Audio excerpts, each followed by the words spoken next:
Não, não é clickbait. Existe mesmo a possibilidade de Helena Targaryen ter mais um filho na terceira temporada. O próprio George Martin escreveu sobre isso no seu blog, mas ele apagou logo depois. Fica aí que o vídeo de hoje está incrível e eu vou te explicar toda essa confusão entre George Martin e a HBO que aconteceu nos últimos dias. E você que está me assistindo, seja bem-vindo a mais um vídeo do X-Manteiga pra lá da muralha. Eu sou o Dinho. Para quem está chegando aqui agora no canal, seja muito bem-vindo. Esse canal aqui é totalmente dedicado ao mundo, ao universo de Gelo e Fogo de George R. R. Martin. Eu gosto muito do assunto, então eu resolvi transformar esse canal num reduto de fãs. Se é a sua primeira vez aqui, seja muito bem-vindo. Aproveita, deixa um like aqui que me ajuda bastante, se inscreve no canal se você não está inscrito e ativa as notificações para não perder nada daqui para frente. E aproveita e compartilha esse vídeo aqui com aquele seu amigo, sua amiga ou parente que ama Game of Thrones assim como eu e você. Quer começar a ler os livros de Game of Thrones? Então aproveita e vai lá na Amazon. Os links para vários produtos estão aqui na descrição e se você adquirir qualquer um deles, você me ajuda. Como o assunto é bem extenso, eu já vou direto ao ponto, mas antes preciso avisar para você que esse vídeo está repleto de spoilers, né? Tanto dos livros quanto da série House of the Dragon, então fica aqui por sua conta e risco, apesar de saber que a maioria de vocês adoram spoiler.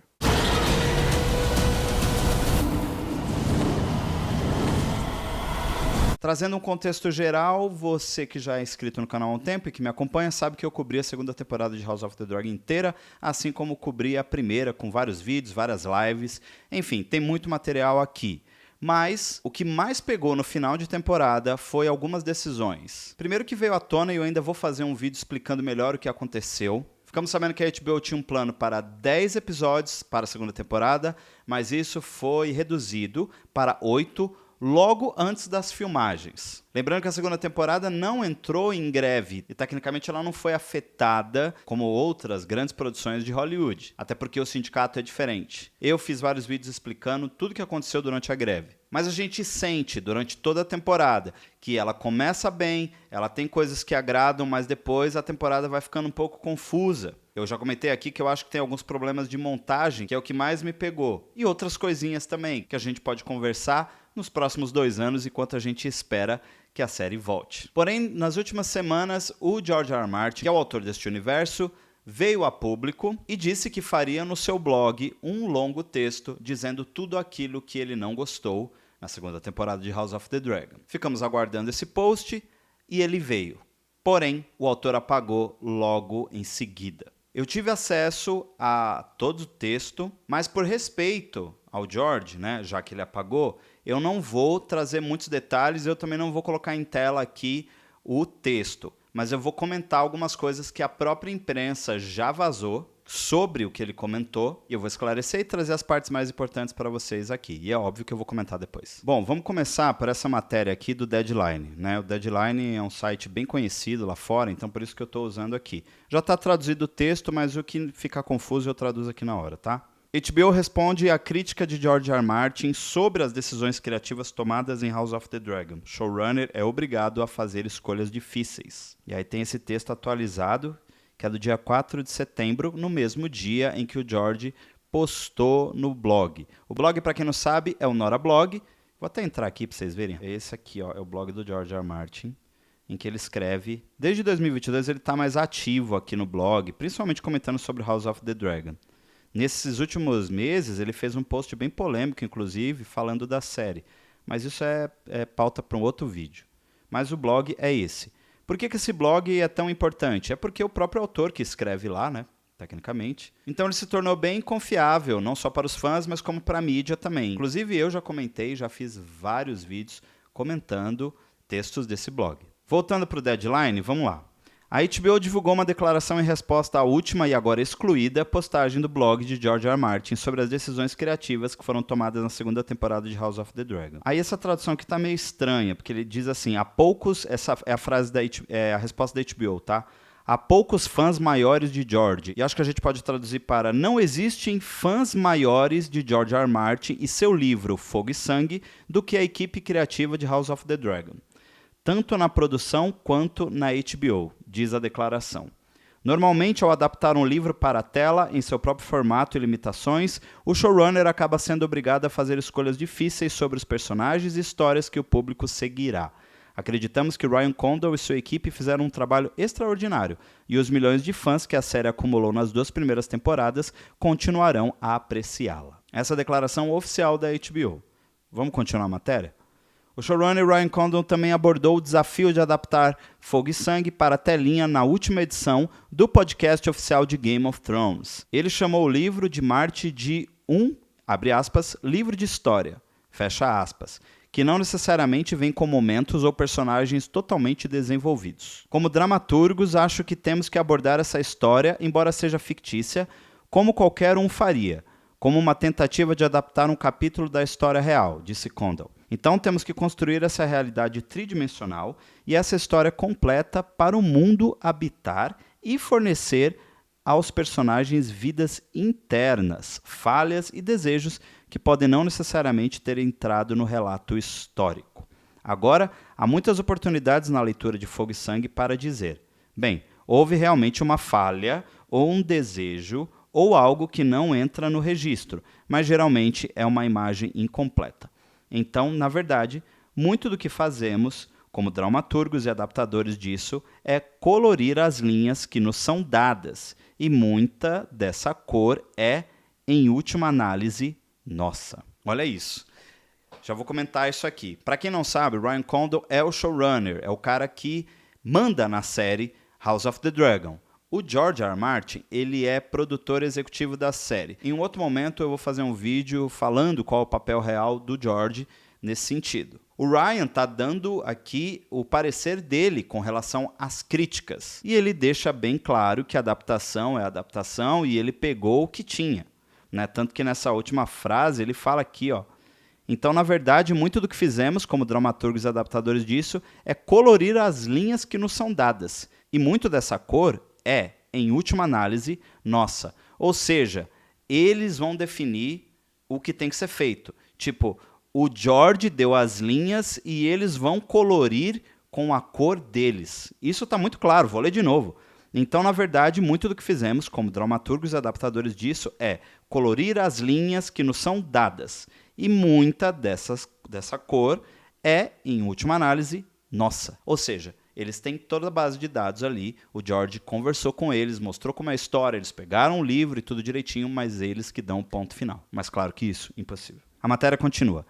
George R. R. Martin cumpriu sua promessa de compartilhar suas ideias sobre a produção da segunda temporada de House of the Dragon. Como eu tinha dito lá no início, ele prometeu escrever. Em 30 de agosto, Martin brincou que desejava escrever, abre aspas, sobre tudo o que deu errado com House of the Dragon. Fecha aspas.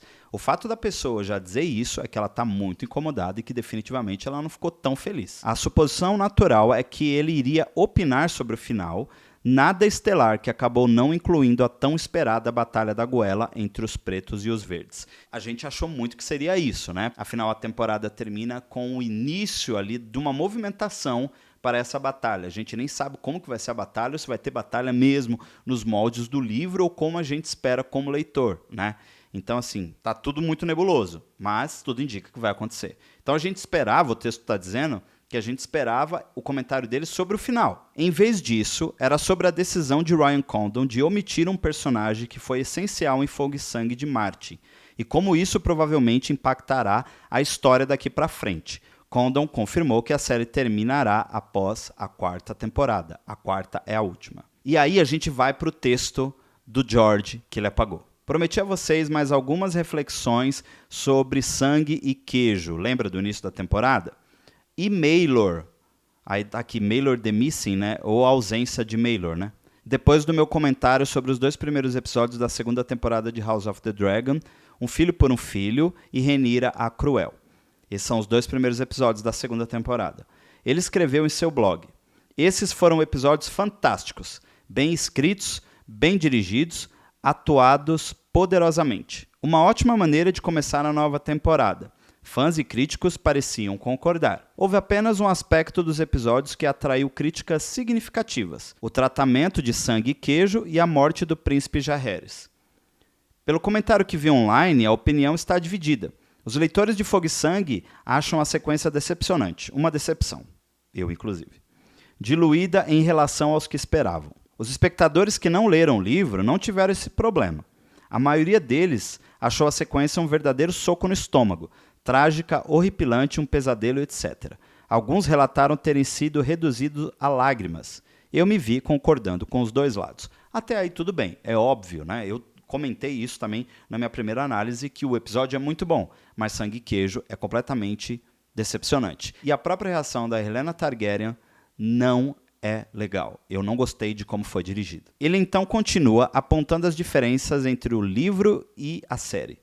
No meu livro, Aegon e Rhaena têm 3 filhos, não 2. Os gêmeos, Jaehaerys e Jaehaera, têm 6 anos. Eles têm um irmão mais novo, o Maelor, que tem 2 anos. Quando Sangue e Queijo chegam perto de Rhaena e as crianças, eles dizem a ela que são cobradores de dívidas, que vieram para se vingar da morte do príncipe Lucerys, um filho por um filho. Como Rhaena tem 2 filhos, no entanto, eles exigem que ela escolha qual deles deve morrer. Ela resiste e oferece a sua própria vida, mas os assassinos insistem que tem que ser um filho. Se ela não nomear um, eles matarão todos os 3 filhos. Para salvar a vida dos gêmeos, Rhaena nomeia Maelor, mas Sangue mata o menino mais velho, Jaehaerys, enquanto Queijo diz ao pequeno Maelor que sua mãe o queria morto. Se o menino tem idade o suficiente para entender, isso não é nada certo. Não é assim que acontece no show, ele continua. Não há Maelor em House of the Dragon, apenas os gêmeos. Ambos parecem ter menos de 6 anos, mas não tenho certeza da idade das crianças, então não posso ter certeza de quantos anos eles supostamente têm. Sangue não consegue diferenciar os gêmeos, então Rhaena é solicitada a revelar qual deles é o menino. Ele já explicou como é no livro e agora está explicando como é a cena na série. Você pensaria que uma olhada em seu pijama revelaria isso, sem envolver a mãe. Em vez de oferecer sua própria vida para salvar as crianças, Rhaena oferece a elas um colar. Sangue e Queijo não são tentados. Sangue serra a cabeça do príncipe Jaehaerys. Somos poupados da visão disso. Um efeito sonoro é o suficiente. Aí ele comenta qual é a versão preferida dele. Eu ainda acredito que a cena do livro é mais forte. Os leitores têm razão nisso, escreveu Martin. Os 2 assassinos são mais cruéis no livro. Eu achei que os atores que interpretam os assassinos na série foram excelentes, mas os personagens são mais cruéis, mais duros e mais assustadores em Fogo e Sangue. E ele continua explicando como a omissão dos personagens pode impactar temporadas futuras. E aí é que entra a polêmica. O texto do Deadline se encerra por aqui, mas eu vou trazer para você já tudo que ele continua falando no blog. Mas antes disso, vamos aproveitar essa pausa. Se você não se inscreveu ainda no canal, se inscreve e deixa um joinha que me ajuda bastante. E também eu quero te dizer que aqui embaixo tem um Valeu Demais, que é uma forma que o YouTube encontrou de fazer uma doação em cima desse vídeo que foi gravado. Você pode clicar aqui embaixo e escolher qual quantia cabe no seu bolso. Me ajuda bastante a manter todos os recursos aqui do canal, tá bom? Valeu? Voltando para o vídeo. Aí aqui começa uma polêmica que eu acredito que foi por isso que a HBO mandou tirar o texto do ar. Porque o Martin começa a falar e ele traz alguns spoilers do que aconteceria na 3ª temporada. Eu vou chegar lá, mas vamos por partes. O George Martin disse também no texto que o Ryan Condon cortou o Maelor da série, que em termos de orçamento ele não queria escalar mais um ator para viver uma criança de 2 anos.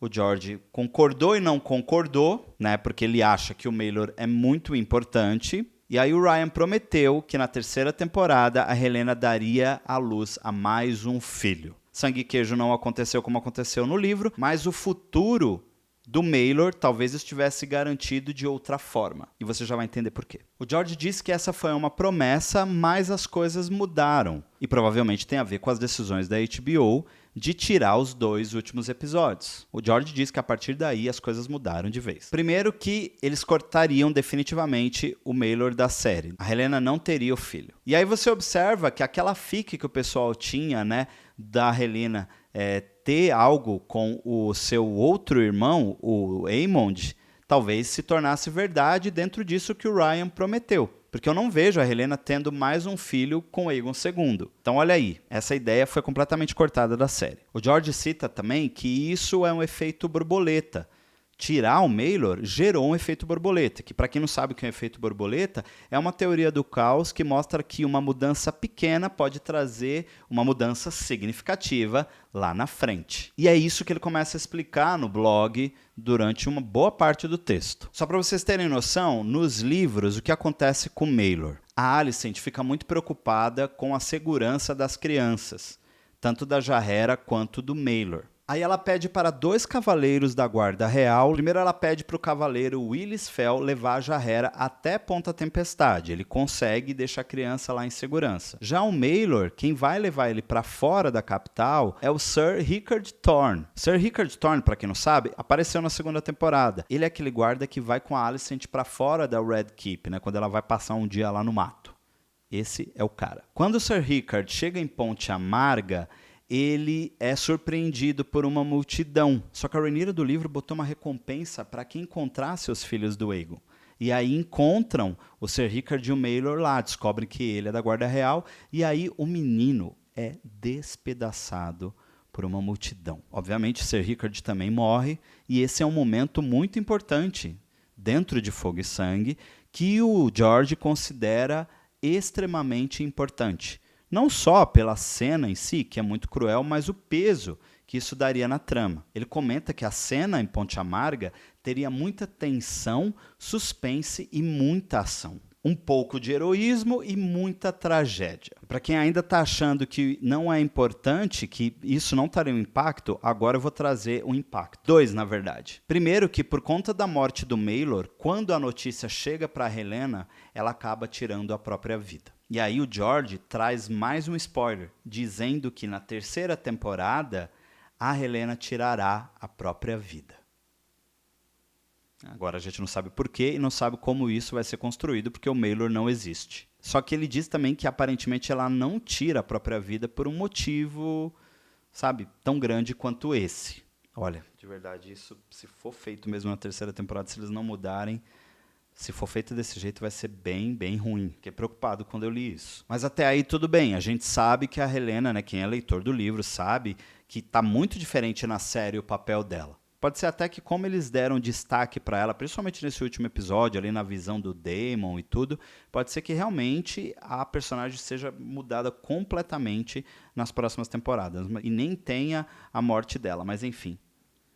Preocupei aqui. E o outro fato muito importante em relação ao Maelor é o seguinte: por conta da morte da Helena, o povo de Porto Real sempre gostou muito da Helena.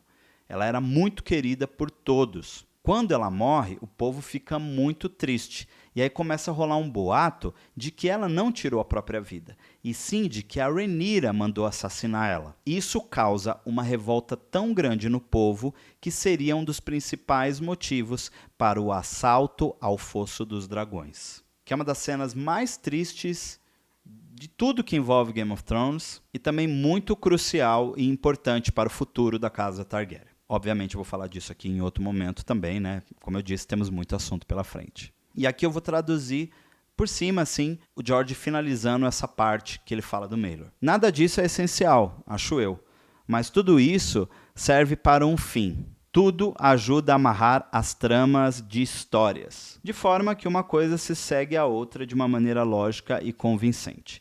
O que vamos oferecer aos fãs em troca disso, assim que tivermos matado essas borboletas? E há borboletas maiores e mais tóxicas vindo aí, se House of the Dragon seguir adiante com mais algumas mudanças que estão sendo consideradas para a 3ª e 4ª temporada. E por enquanto é isso. Bom, o que eu acho de tudo isso? Acho definitivamente que George tem razão. Tanto que eu estranhei muito a ausência do Maelor. Como a gente não viu na 1ª temporada, assim como a gente não viu o Daeron, tudo bem, mas na 2ª eles tinham que ter adicionado. Realmente esses eventos fazem muita diferença dentro da história, dentro da narrativa.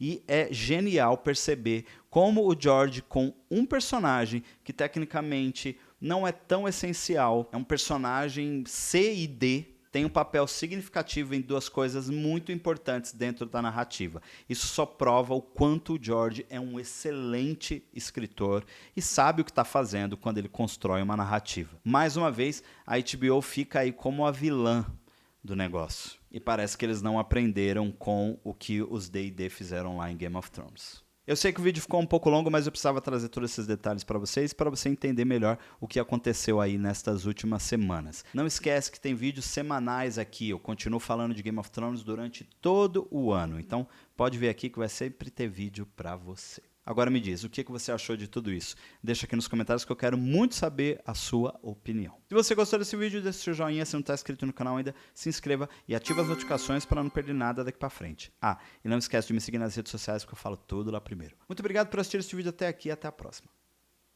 Tchau.